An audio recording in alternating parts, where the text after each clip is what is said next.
Bismillahirrahmanirrahim. Assalamualaikum warahmatullahi wabarakatuh. Nama saya Ali Fauzi Hidayatullah. Nomor induk mahasiswa saya adalah 20383031057. Di sini saya akan mempresentasikan tentang pengertian, tujuan, dan ruang lingkup tasawuf. Yang pertama yaitu dari pengertian tasawuf.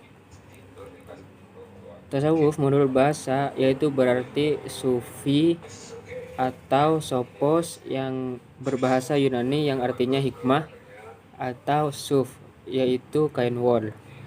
Tasawuf menurut bahasa juga diartikan sebagai sikap mental yang selalu memelihara kesucian diri, beribadah, hidup sederhana, rela berkorban untuk kebaikan dan bersikap bijaksana.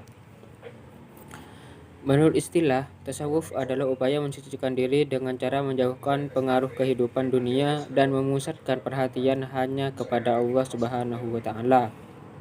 Tasawuf adalah moralitas-moralitas yang berasaskan Islam. Artinya bahwa pada prinsipnya tasawuf bermakna moral dan semangat Islam karena seluruh ajaran Islam dari berbagai aspeknya adalah prinsip moral. Tasawuf adalah kegiatan yang berkenaan dengan pembinaan mental rohaniyah agar selalu dekat dengan Tuhan. Yang dimaksud dengan pembinaan rohaniyah adalah upaya untuk meningkatkan keimanan dan ketakwaan kepada Tuhan Yang Maha Esa sebagai landasan moral dalam setiap pelaksanaan tugas. Yang selanjutnya yaitu ruang lingkup tasawuf. Tasawuf bertujuan untuk memperoleh suatu hubungan khusus langsung dari Tuhan. Hubungan yang dimaksud adalah mempunyai makna dengan penuh kesadaran bahwa manusia sedang berada di hadirat Tuhan Yang Maha Esa. Kesadaran tersebut akan menuju kontak komunikasi dan dialog antara ruh manusia dengan Tuhan. Dengan pemikiran di atas dapat dipahami bahwa tasawuf atau mistisisme Islam adalah suatu Islam yang mempelajari suatu cara bagaimana seorang dapat mudah berada di hadirat Allah Subhanahu wa taala. Maka gerakan kejiwaan penuh dirasakan guna memikirkan betul suatu hakikat kontak hubung yang mampu menelaah informasi dari Tuhannya. Tasawuf atau mistisisme dalam Islam beresensi pada hidup dan berkembang mulai dari bentuk hidup kezuhudan yang berarti menjauhi kemewahan duniawi. Tujuan tasawuf untuk bisa berhubungan langsung dengan Tuhan, dengan maksud ada perasaan benar-benar berada di hadirat Tuhan. Para sufi beranggapan bahwa ibadah yang diselenggarakan dengan cara formal belum dianggap memuaskan karena belum memenuhi kebutuhan spiritual kaum sufi. Nah, yang dimaksud dari kebutuhan spiritual kaum sufi itu adalah untuk mempertahankan atau mengembalikan keyakinan dan memenuhi kewajiban agama serta kebutuhan untuk mendapatkan maaf atau pengampun, mencintai, menjalin hubungan penuh rasa percaya dengan Tuhan. Tujuan mempelajari tasawuf. Secara umum, tujuan terpenting dari sufi adalah agar berada sedekat mungkin dengan Allah.